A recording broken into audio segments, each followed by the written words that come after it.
press play officially now, and there's no going back. Hey everyone, how's it going? I literally just turned on record. I had to find some recording software, and I pressed some audio software to start playing, and I officially started my first episode of my podcast. If any of you have been following me for a little bit, I did put up a small video a few months ago that was kind of like me talking to myself, called Tito Speaks. And it was kind of going to be the beginning of a podcast that I wanted to do, but this is kind of my first foray into doing it for real, for real.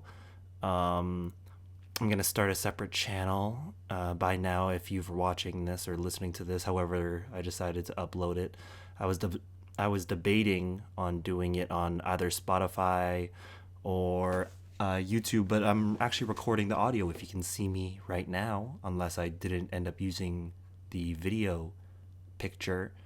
I'm assuming I'm putting this on YouTube, but so we'll see. But yeah, first episode of the podcast. What am I going to be doing on this podcast, guys? Why do we even want to hear this guy talk? I don't know. We don't know what we're going to be talking about yet. Well, no, we have some idea. We meaning the plural me, and the royal we, as the dude says. But for this first one, and the way I've been brainstorming it, honestly, I wanted it to be super loose. I was thinking of having guests sometimes if I wanted to have guests, but I kind of want to see how it goes if I don't have guests, because I don't like having to rely on having a guest every week, because I know some people do that. And I kind of wanted to see how it would go, just free flowing myself. Just if I could literally make myself continue to talk for an hour roughly, anytime from then. I wanted to see if I could just hold up conversation, come into this somewhat prepared or not prepared at all. Either way, just turn on the camera and see what happens. So that, I guess that's the beauty of this medium, right? Because podcasting, it's so loose. There's nothing really rigid about. There's no one right way to do it. You know, there's so many. It's basically just long form speaking. It's like the new radio. So, yeah. What were some of the things that I was thinking about talking about? Well, let's actually start off by kind of going into partially why I wanted to start doing a podcast, if I didn't already briefly touch on that. So I've been doing the skits. Anyone that watches me or even cares about me in any sense, I like to think I have billions and billions of viewers on the weekly basis whenever I put out my skits. I've been doing the videos for about 3 years and some change as of now, as of this recording in November 22nd, 2021, actually. I just started this about 4 minutes ago, so it was technically the 21st, but officially November 22nd. And yeah, I've been doing that on like a weekly basis. I would go through the whole process of, brainstorming ideas.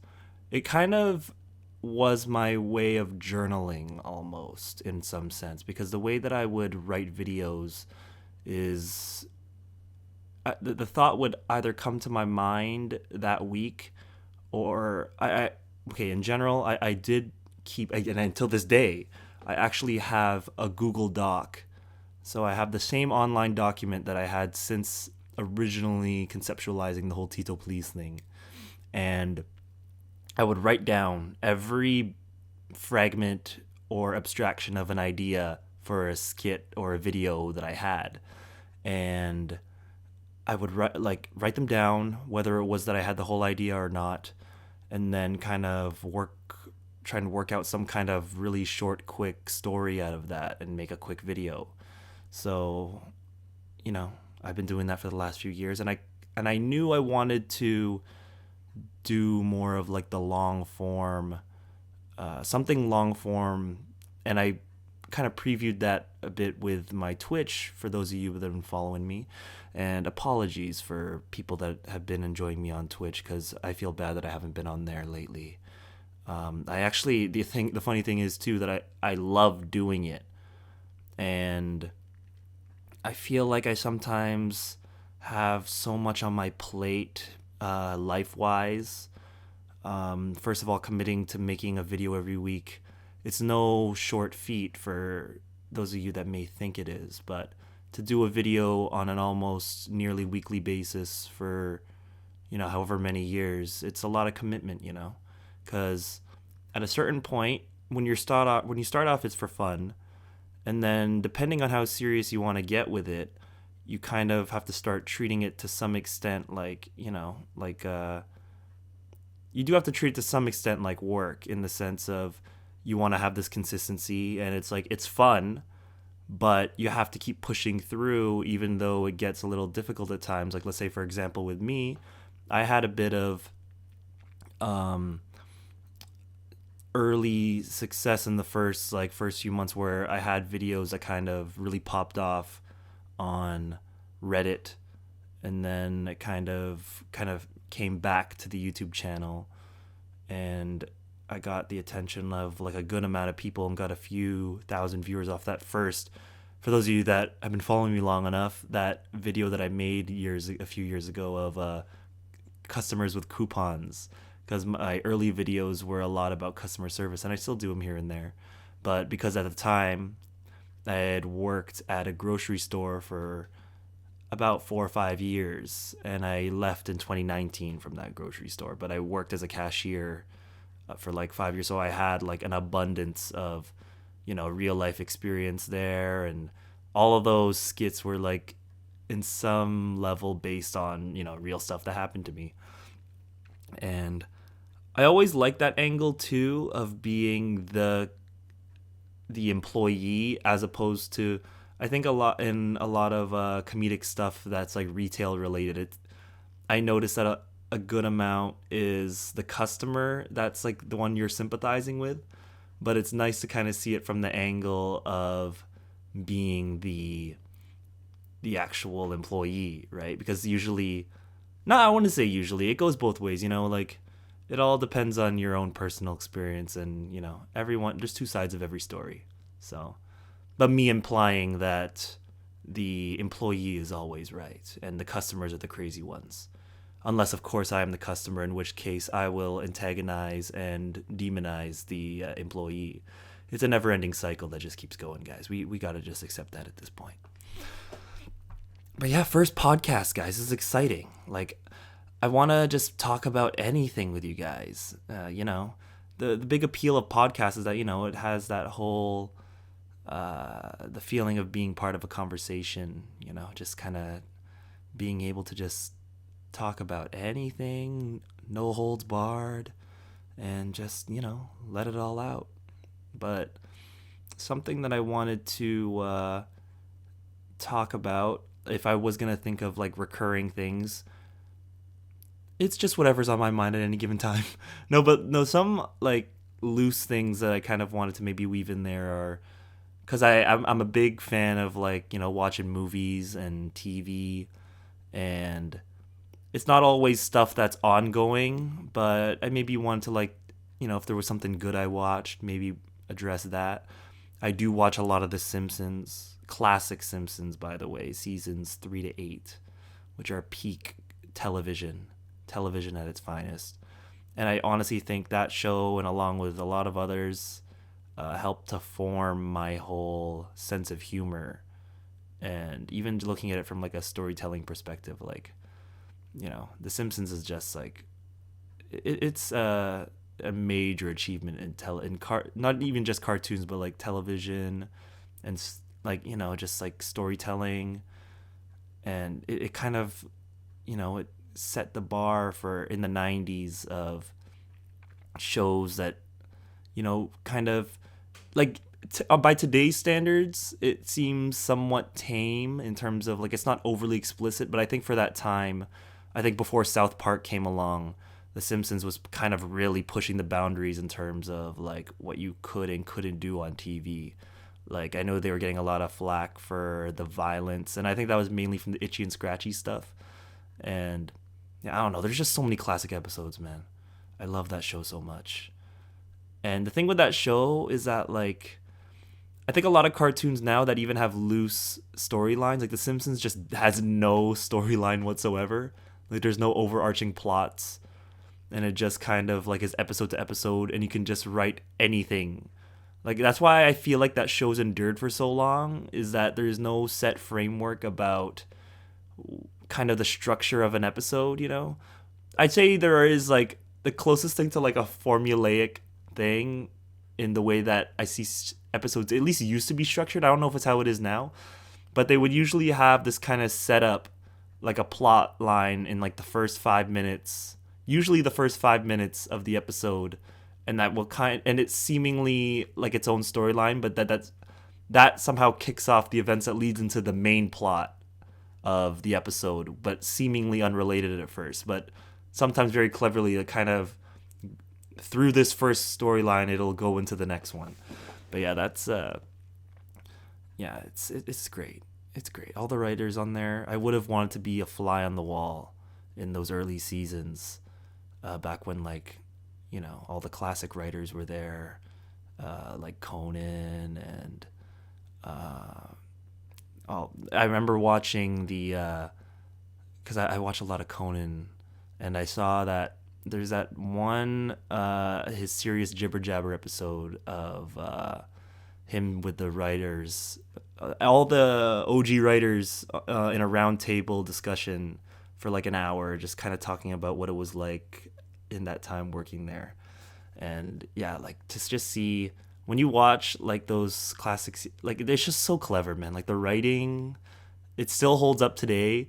There's obviously stuff that's like kind of more representative of its time, and obviously jokes that will like maybe like people today might not get it because it was something that took place, like, you know, it's based on something from then, but as a whole, like it holds up like so well, and like the comedy is still like timeless, and it just something about it just works. I don't know what it is, and I don't even want to like speak like bad of like the new stuff. It's just that I haven't watched a lot of it, but I remember when I first really, because I watched a show growing up. I think when I was I don't know, it was my earliest memories of like Halloween were watching those Treehouse of Horror episodes. Like I remember seeing the ones of like The Shining. I think I'm gonna pretend to not be as big as a geek as I am, but because I know exactly what episodes they are. But the ones with, if you remember the one with the Shining, as well as the one with Flanders as the devil and Mr. Burns as Dracula, those two are from the same episode, Treehouse of Horror 4. And Treehouse of Horror 5 is the one with the Shining, Nightmare Cafeteria, and Time and Punishment. Yeah, so yeah, like those early ones, like I saw those all as a kid, and it was actually one of those early shows, if you remember too. I don't know for whoever it is that's listening, but it was like one of those early shows that would like when I would stay up and watch it, like I knew that I wasn't supposed to be up watching this, because this is like me like anywhere from the realm of like being like 7 to like 10 years old or something when I would like watch that on TV for the first time. Yeah, because it was like after 9 o'clock and it's a school night.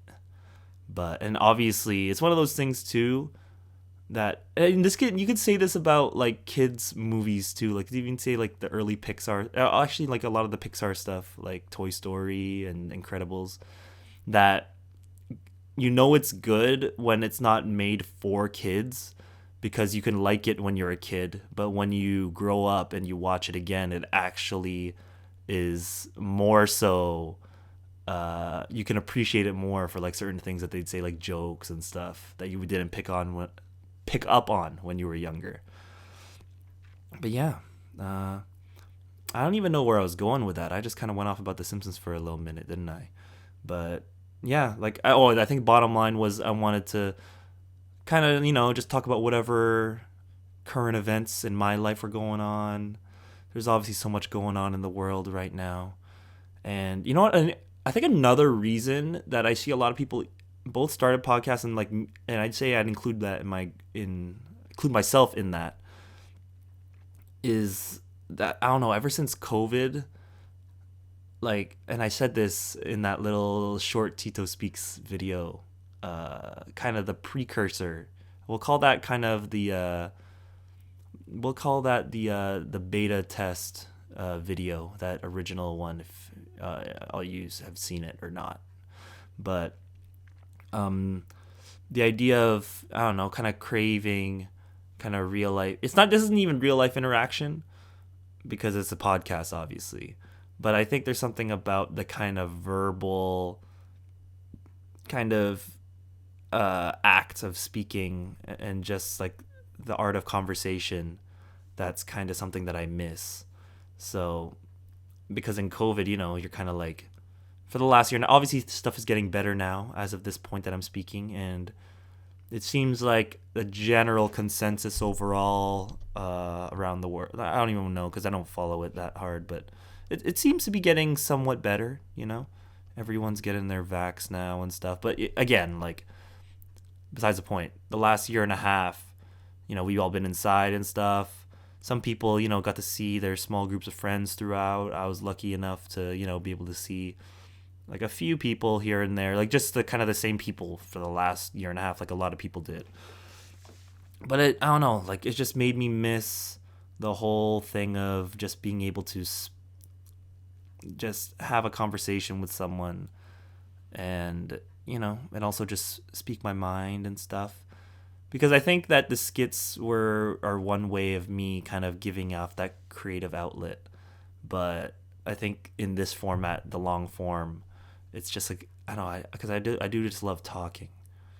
And, as you could tell, I'm very, I'm good at letting the guests speak. So when we have a guest on, chances are it'll just be them just looking at me because I probably won't let them get a word in.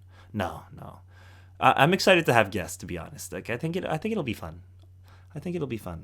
And and I want to get different types of guests too. I don't know. Like we'll see who I get. Some very well-known, famous actors and all sorts of celebrities and athletes. All you name it.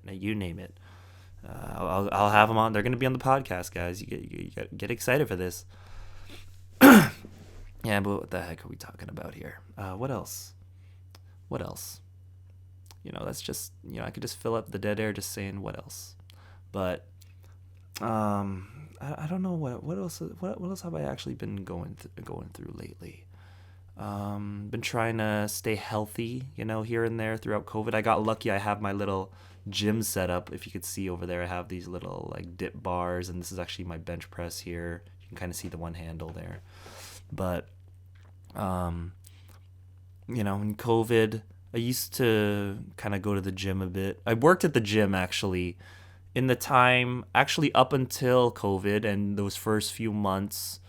If anyone's in kind of Ontario, Canada realm, I worked at Good Life for a year until I actually worked through the first reopening. So where I live, when gyms opened, we had the whole thing of you had to book an appointment in advance for, you have an hour-long time slot, and the staff basically had to screen everyone and then wipe down, like, we had to give like 15 minutes notice that their block was going to end because we had to get ready for another block to start cleaning again. So yeah, anyways, like I don't even know where I'm going with that either, but like bottom line is I worked out at the gym and had a free membership for a bit because the perks of working at the gym. But when I left, I ended up just kind of starting doing my thing here because my dad had a bunch of gym equipment, and as you could tell, look at that, you can't teach that. But I've been kind of bad lately. I've been working out like once every week for the last like 2-3 weeks. I used to be better. Like I'm trying to get. I actually worked out yesterday for the first time in like over a week, but we hit the gym all chest, no legs, right? That's all you need. we don't see the legs, right? So we don't need to do legs. No, don't listen to that advice. That's totally awful advice. Work out your legs. If anything, you should only work out your legs. I wonder, like, if there's something, like, it would be more efficient if you had, like, let's say, like, a skill bar of, like, every kind of muscle group, and you just kind of put all the muscle to one. Like, imagine like a Grand Theft Auto character or something, and then you kind of put it all to legs. I feel like if someone sees that you have massive legs, no matter how big the rest of your body is, like, they can't say anything to you because it's like, oh wow, this guy's like serious, like he's like an athlete. Because if you have like huge legs, there's something about that like, even if your upper body isn't as big and they see your legs, like, you just kind of immediately seem massive. So bottom line is, gotta work them glutes, gotta work them the quads, yeah. But some people genetically just have small body parts. Yeah, some people it's harder to grow certain things. So like for me, I always had like one of those. I don't know what you call it, but it's like my chest like poked out in the middle, and I was so self-conscious about that because I was like super super super super skinny growing up, and I was bullied a bunch. I was bullied by a bunch of guys throughout the years, and you just gotta deal with it.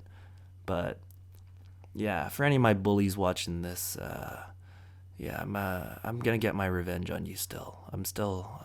I might seem cool now, but I'm still plotting. I'm still plotting. But no, I don't retain any hate anymore. I used to, but as far as you know, I don't anymore. That's what I'll say out loud. No, but yeah, like I was so skinny. Like my wrist is still really skinny. If you're watching this on video, it's like I can wrap my whole hand around it. But I had to start working out, I think, after high school because, like, I was a tall guy but super lanky, and I was like, people like picked on me all the time for being skinny, so that's whatever. And you just gotta. I don't know if it's viewed as like I stopped caring about it because no, like I started working out. If anything, I gave into it. So if anything, that's a lesson. Keep bullying around, guys. It'll help you out. It'll change your life. Yeah. But no, I hate bullies. Bullies are the worst.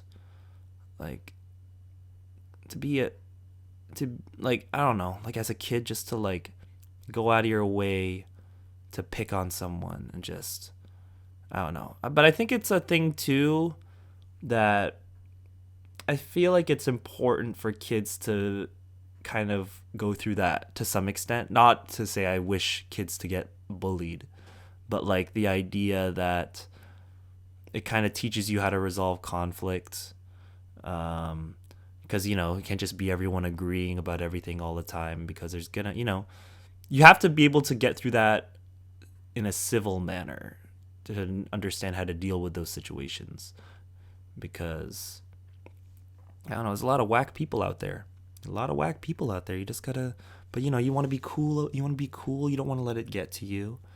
But you also gotta, whatever.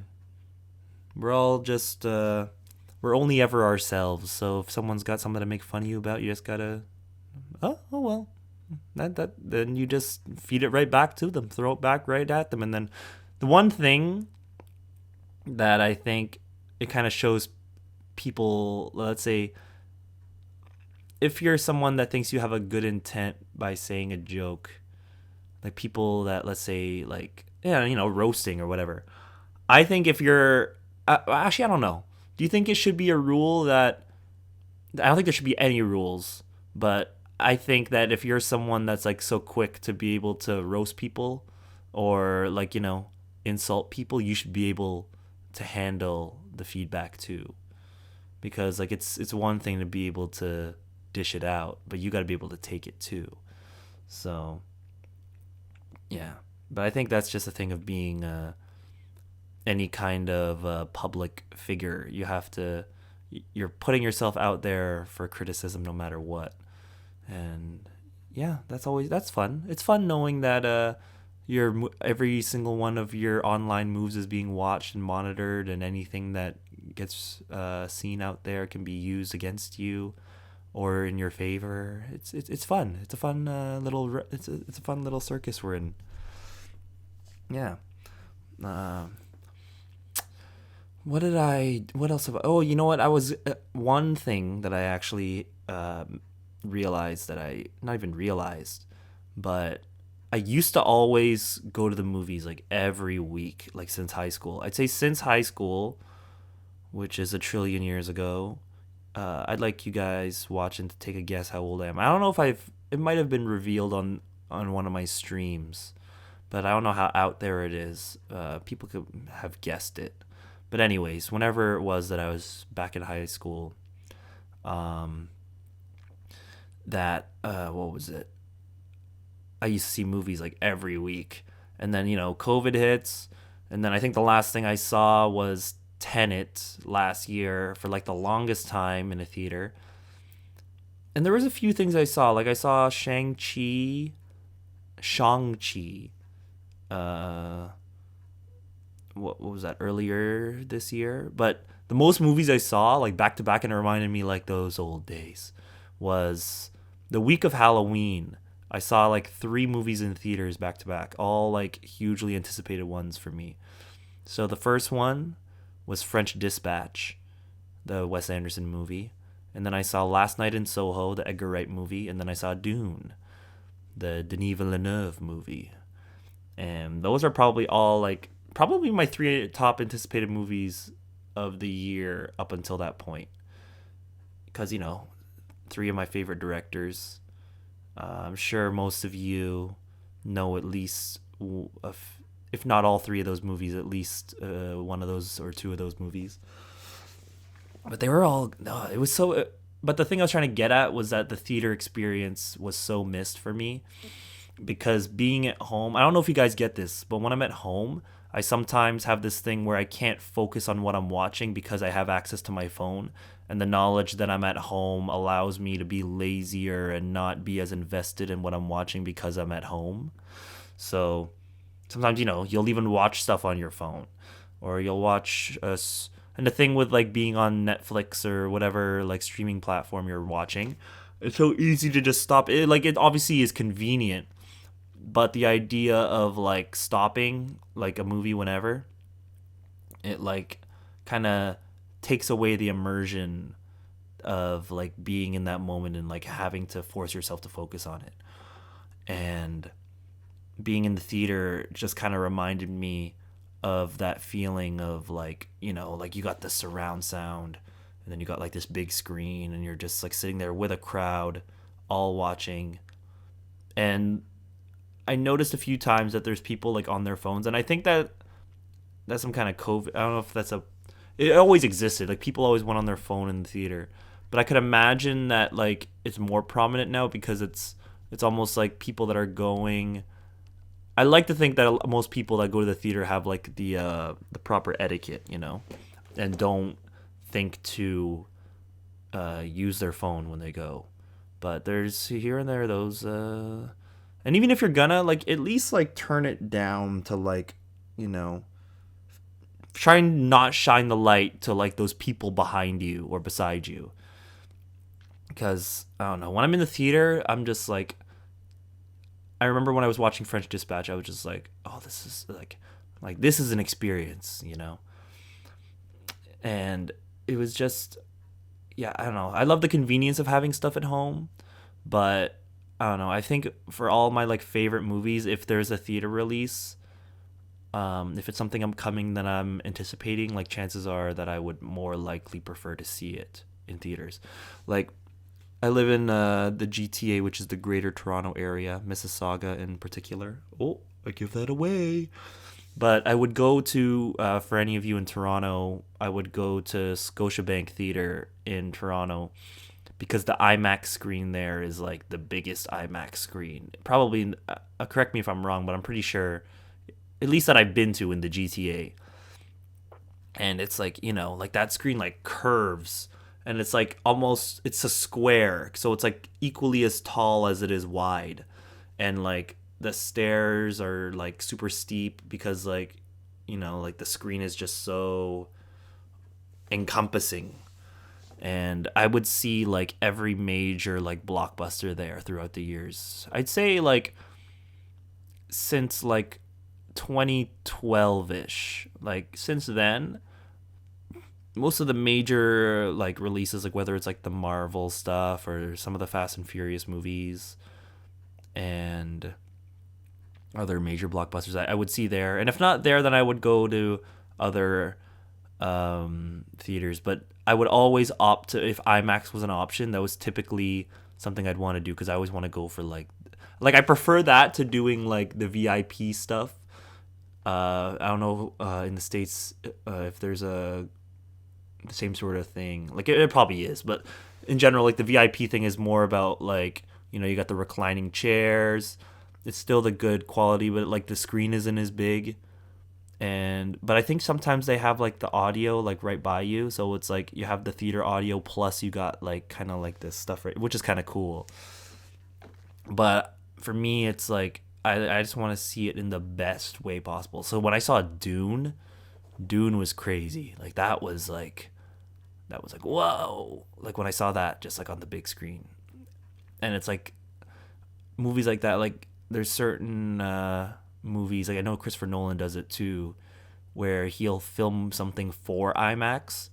So like you actually get, and I think Endgame did this too, or some of the Marvel stuff. Like, and they recently released it on Disney Plus, where part of the frame was actually cut off for the theatrical release that isn't in IMAX, because you know the aspect ratio, which is like, you know, the dimensions of the screen, where the traditional kind of film, I forgot like the aspect ratio numbers, but the IMAX frame is like so it has, like I said, like it's taller, right? So it's almost a square, so there's way more picture on the top and bottom. And I remember I think one of my earliest things I remember was I saw if you remember I Am Legend, the Will Smith movie, like back in like 8th grade or 7th grade, something like that. And I saw it in IMAX. And it was because this is before The Dark Knight came out, and they showed the whole prologue scene, the whole bank heist scene with the Joker. R.I.P. Heath Ledger for a goated performance. One of my favorite movies of all time too, by the way. I just have to preface it with that, but come on, that goes without saying. Everyone loves The Dark Knight. But yeah, seeing that whole thing in IMAX was like crazy, because like again, like it filled up the whole screen, and it was just like amazing to watch. Unfortunately, I didn't see The Dark Knight, which is stupid of me, in IMAX when I was a kid. I only saw that scene, that whole bank heist scene, in IMAX. But actually, my first time seeing that movie, the film burnt out. So I won't spoil, but I feel like the whole world's seen The Dark Knight. But the scene where the Joker's burning the money, when I saw that in the theaters, literally at the scene where he's burning the money, the film reel burns out. So you literally see, like, if you ever like watch anything and you see where like the film burns out and you see it like turn white, that literally happened. But like the fact that he was burning money in that scene, it made me think it was like some kind of like purposeful, almost meta thing. I'm like, wait, is that part of it? But then we just kind of realized the movie never continued, and then I was so mad, because think about it, like if you see in the movie, like at that point, it's like I can't just end it there. And I don't think I saw it for like another few weeks. And yeah, like that was my experience for the first time, like seeing The Dark Knight the first time. But yeah, like I don't know, man. You can't replace the theater experience, in my opinion. I think if a movie's good, it's going to be good. Yeah, like, and you should be able to convey that across any kind of viewing method, you know, like whether it's at home on a little dinky screen or your phone or in the theater. But I remember seeing that there's so many people that vouch for, even friends of mine who had seen Dune, but they hadn't seen it in IMAX. And then when they saw it in IMAX, and I'm seeing this online too, you know, a lot of people saying that it's truly a different experience seeing that movie in particular in IMAX. And it really does add to it. And I will say, on my end, like I saw that movie still only the one time, and at on the big screen in IMAX, like huge, like that it was like transcendent. It was like it was a whole other experience. And not to say that I might have been under a certain kind of influence of a certain something. Yeah. But the movie was awesome. The movie was so good. But definitely you can see that, I can see that I wouldn't even say it's a criticism. It's not a criticism until the sequel comes out, because you may have heard how people are saying that, like, oh, like it just kind of ends. Yeah, and I won't get into story for or plot points if you haven't seen it, but yeah, like it's it's a whole book franchise, and you have to think how they have, like, for such a dense book, it makes sense that they would split it up, because if you've read it, it's just so content heavy and so much world building and exposition, and like just kind of like having to explain like so much about that world. And the really cool thing about Dune that I like is that it doesn't, like, its portrayal of sci-fi, and like everyone probably heard by now that like Dune like inspired like Star Wars and so much sci-fi to come after it because it's from the 60s, right? That I love the idea that like there isn't really like aliens in it, and everything is kind of derivative of humans. So like the whole idea is that all these different races and families, they live on different planets, but they're all basically humans. They're all pretty much humans, but it's just they for generations were raised in a certain climate, and then they became that way, and that's interesting to me. That's weird. It's cool though, because it's like, imagine like, let's say you are I don't know, I don't want to spoil anything, but like let's just say that being raised under very specific climates, and it's almost like the idea that they get these abilities and stuff. Yeah, no, they do get abilities based on kind of where they were born, and how genetic stuff and all that.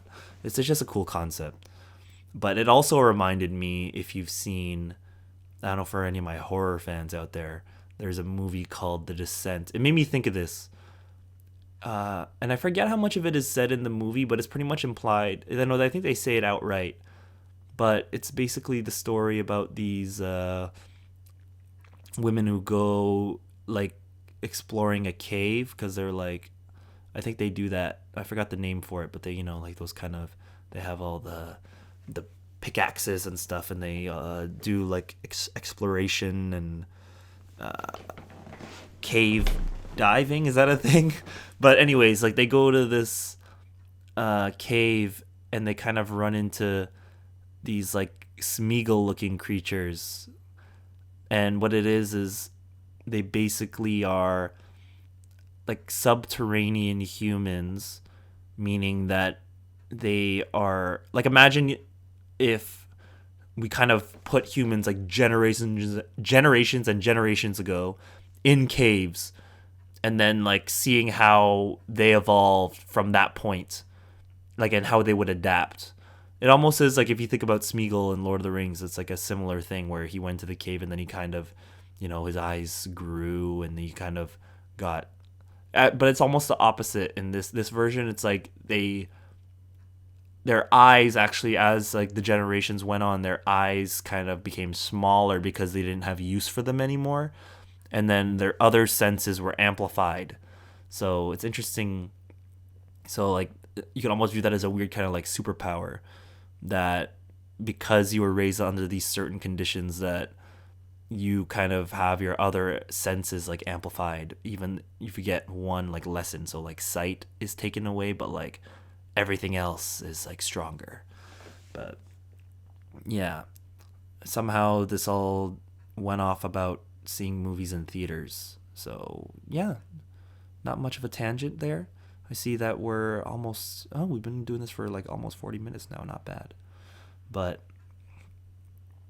yeah, doing this on a Sunday. Got work in the morning tomorrow, but I find this kind of therapeutic. I enjoy this, you know, and I think this is like, if this is any indication of how I would be going forward, like I'm totally chill with doing just me talking by myself. But again, like open to having guests.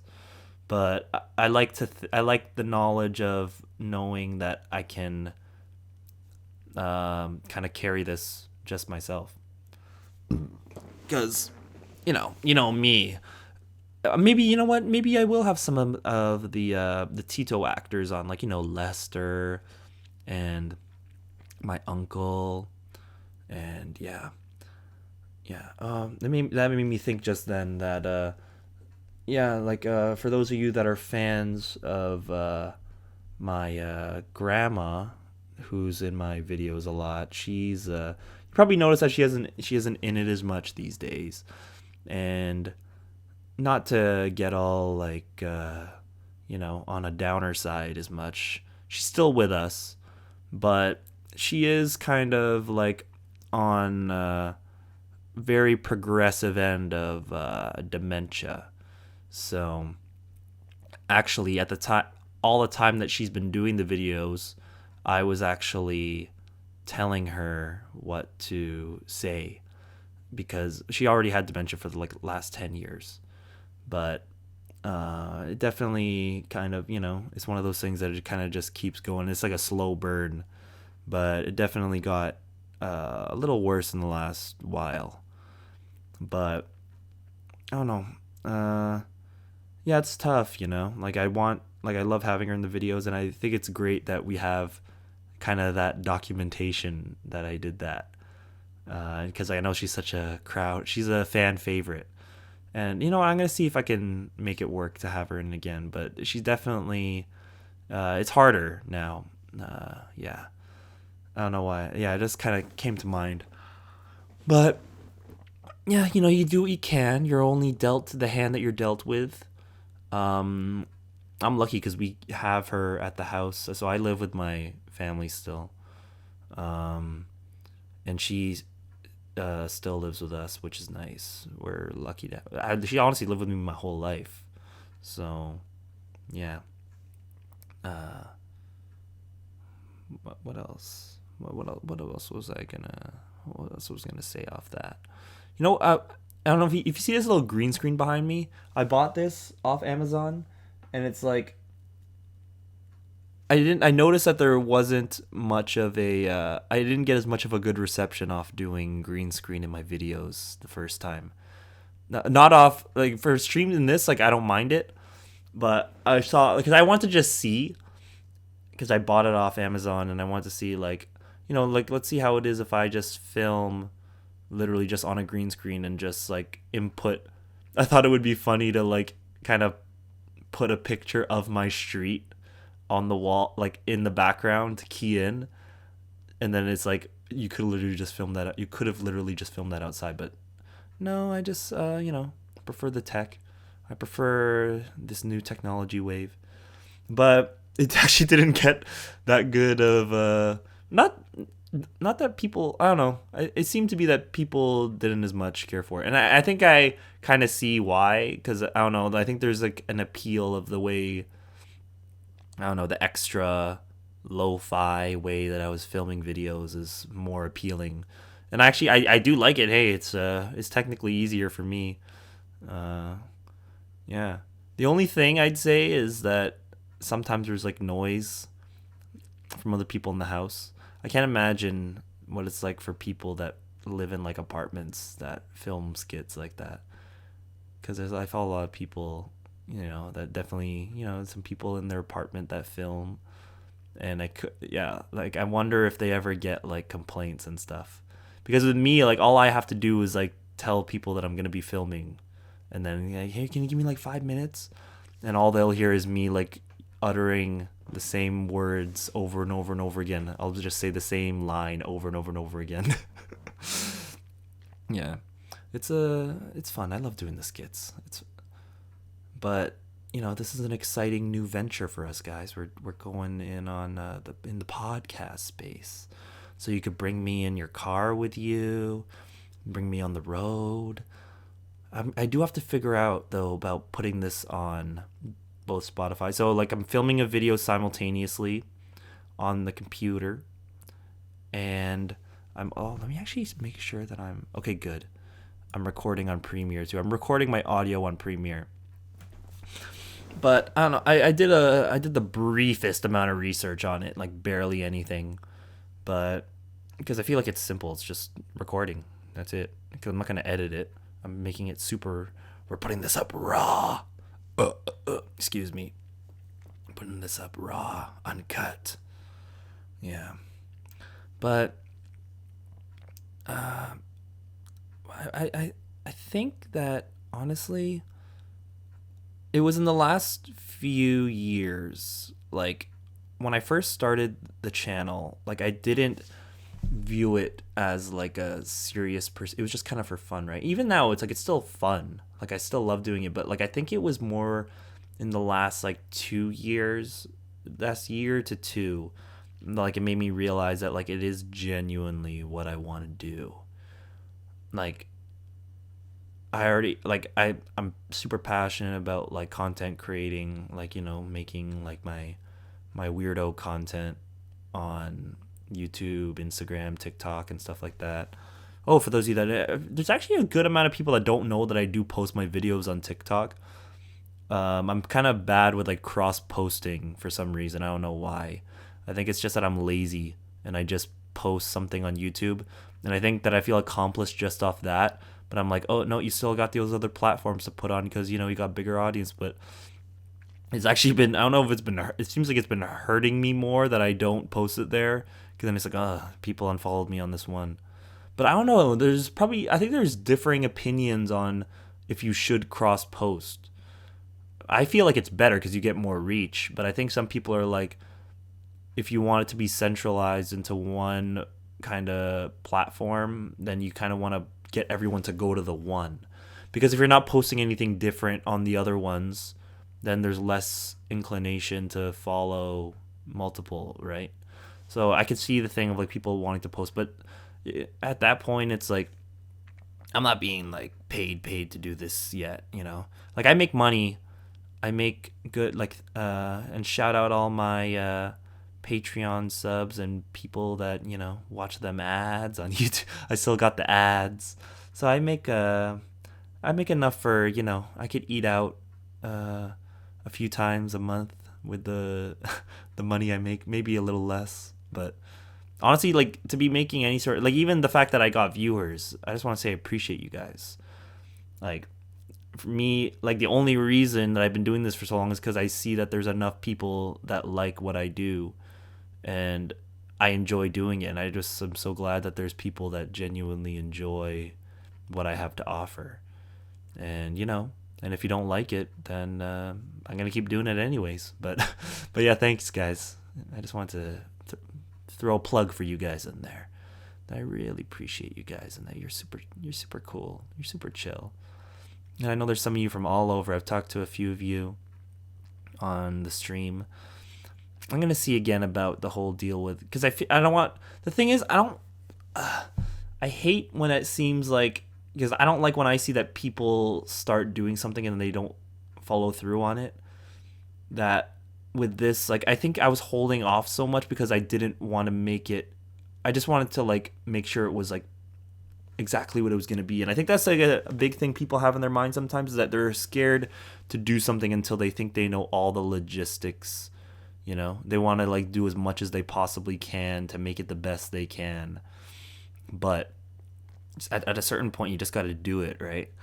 Like even this, like I don't know how this isn't going to be perfect. You know, it's just me. Well, again, like is it ever going to be perfect? It's just rambling and it's just talking. But I think it's just one of those things where you have to not think too hard about, like, I don't know, either what people will think, and you just gotta, because I could find myself sometimes like being a perfectionist about something, or being worried about what people think about stuff. And then if you get too far in that realm of your head, then you'll never get anything done, because I think it takes the first, and I'd say this to anyone that ever has like a creative pursuit that they want to pursue, is that you literally just have to do it. Like, don't just talk about it, do it. And like, I'm still in the midst of like my whole growing. You guys are here with me seeing it now. That I'm, I don't know where this is gonna go. I don't know if it's gonna go anywhere, but all I know is I'm gonna keep doing it, whatever it is, or some version of it, because I genuinely enjoy it and I love it. But yeah, that's my little motivational Monday motivation, guys. Some Monday motivation for you. Assuming this goes up tomorrow. Assuming I even make the channel. I would have to make the channel too. I didn't even make the channel yet. I'm making a Tito Speaks channel. I'm going to post it on there. Because I don't know, there's also different things on this too. Like, I don't want to put it, because I know not everyone wants to see that on the main channel, so I think it's fair to put it on a separate channel. That's what I'll do. Because I'll put like community posts and stuff, and maybe like pinned comments on my skits.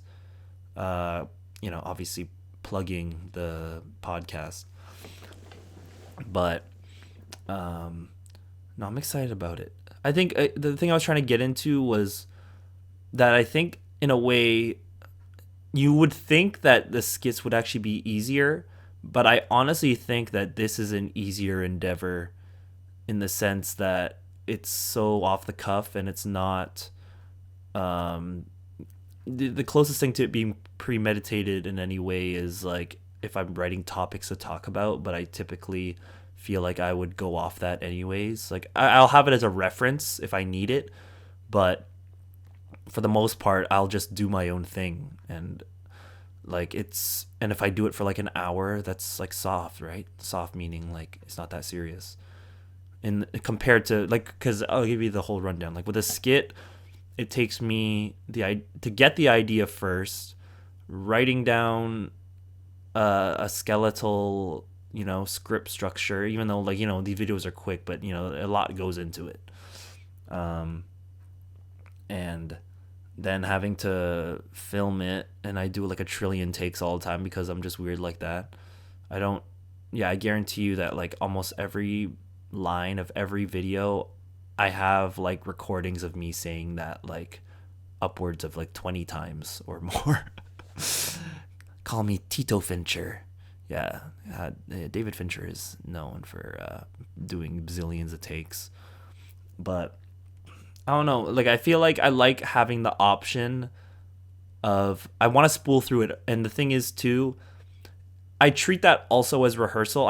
It's basically like me recording my rehearsal, because I don't always fully...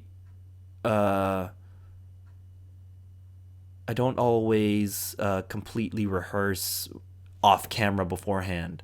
I'll sometimes like write the script, and then if I'm really feeling filming, I just go right into it, and I'll say it a million times on camera, literally refining it on camera.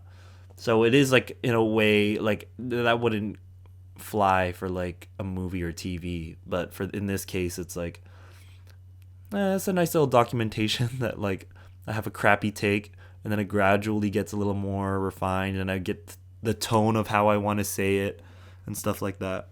So it's like an on-camera rehearsal.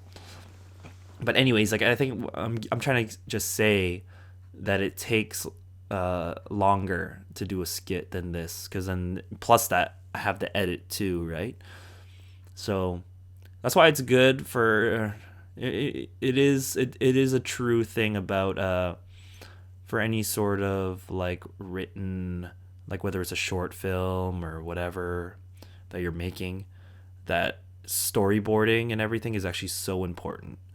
Like, for these skits, are so like lo-fi that it doesn't really matter, and like the camera angles, and it's like I'm not using like super fancy. I'm just holding my phone. It used to be I was using a DSLR before, but those iPhone cameras, they crazy now. I don't need to even use my old camera anymore.